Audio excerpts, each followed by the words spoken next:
नमस्कार, एजुकेशन नगरी की खास पेशकश एजुकेशन बुलेटिन में आपका स्वागत है। मैं हूं आपके साथ दीपशिखा। चलिए रुक करते हैं शिक्षा जगत से जुड़ी बड़ी खबरों की ओर। राजस्थान कर्मचारी चयन बोर्ड की ओर से आयोजित शिक्षक भर्ती लेवल 1 के अभ्यर्थियों का इंतजार लगातार लंबा होता जा रहा है। 11 सवालों के डिलीट किए जाने, 3 सवालों के जवाब बदलने और कुछ सवालों के विवादित होने के चलते इस भर्ती को राजस्थान हाईकोर्ट में चुनौती दी हुई है। तो वहीं आज जस्टिस समीर जैन की अदालत में इस मामले पर सुनवाई हुई। हाईकोर्ट की ओर से एक बार फिर से कर्मचारी चयन बोर्ड को 2 सप्ताह का समय दिया गया है। ऐसे में अब लेवल 1 के अभ्यर्थियों का इंतजार 2 सप्ताह के लिए और बढ़ गया है।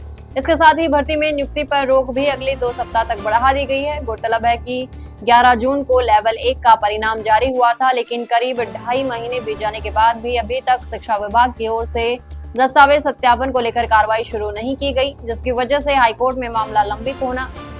ऐसे में अब डीवी का इंतजार कर रहे युवाओं का इंतजार कुछ समय के लिए और बढ़ गया है। तो वहीं युवाओं ने मांग की है कि कोर्ट ने नियुक्ति पर रोक लगाई है। ऐसे में शिक्षा विभाग दस्तावेज सत्यापन करवाते हुए भर्ती को आगे बढ़ा सकता है। प्रदेश में पंचायत और निकाय चुनाव के चलते आचार संहिता लग चुकी है, लेकिन युवा अपनी मांग को लेकर लगातार संघर्ष कर रहे हैं।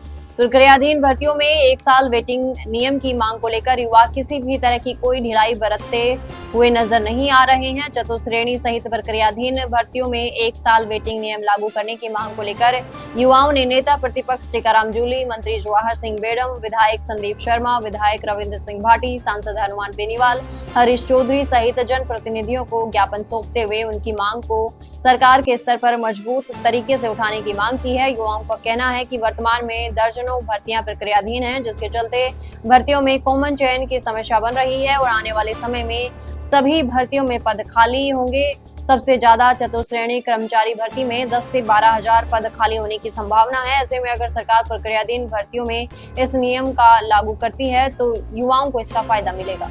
स्कूल लेक्चरर एवं कोच भर्ती परीक्षा 2025 के परिणाम ने अभ्यर्थियों की चिंता बढ़ा दी है। 2134 पदों के मुकाबले सिर्फ 560 अभ्यर्थी ही न्यूनतम 40% अंक हासिल कर पाए, जबकि 1574 पद खाली रह गए, यानी करीब 74% पदों पर योग्य अभ्यर्थी नहीं मिल सके। सबसे खराब स्थिति पॉलिटिकल साइंस और एग्रीकल्चर विषय में रही। पॉलिटिकल साइंस के 645 में से 578 पद और एग्रीकल्चर के 552 में से 503 पद खाली रह गए। फिजिक्स के 136 पदों में से केवल 24 अभ्यर्थी सफल हुए। वहीं कोच भर्ती में टेबल टेनिस और एथलेटिक्स में एक भी अभ्यर्थी 40% अंक हासिल नहीं कर सका।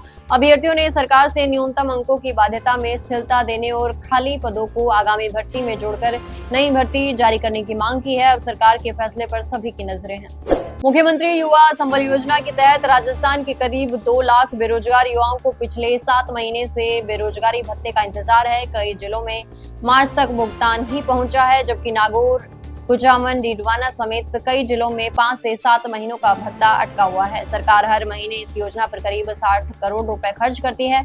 पात्र बेरोजगार युवाओं को 4000 रुपए और महिला, दिव्यांग व ट्रांसजेंडर लाभार्थियों को 4500 रुपए प्रतिमाह भत्ता मिलता है। एक युवा को अधिकतम 2 साल या रोजगार मिलने तक रोजगार योजना का लाभ दिया जाता है। रोजगार निदेशालय ने भुगतान के बिल वित्त विभाग को भेज दिए हैं, लेकिन राशि जारी नहीं होने से युवाओं में नाराजगी है। बेरोजगार संगठनों ने जल्द बकाया भुगतान करने और योजना का दायरा बढ़ाकर 10 लाख युवाओं तक करने की मांग की है।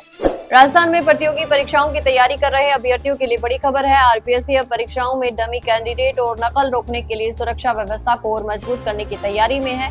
आयोग के विशेष अध्ययन दल ने यूपीएससी परीक्षा केंद्रों पर लागू फेशियल ऑथेंटिकेशन सिस्टम का अध्ययन कर रिपोर्ट अध्यक्ष लेफ्टिनेंट कर्नल केसरी सिंह को सौंप दी है। इसके बाद आरपीएससी की आईटी टीम और आरईआईएल अधिकारियों के साथ तकनीकी बैठक भी हुई। इसमें biometric authentication, face recognition, HHMD और एआई आधारित सीसीटीवी कैमरों पर चर्चा हुई।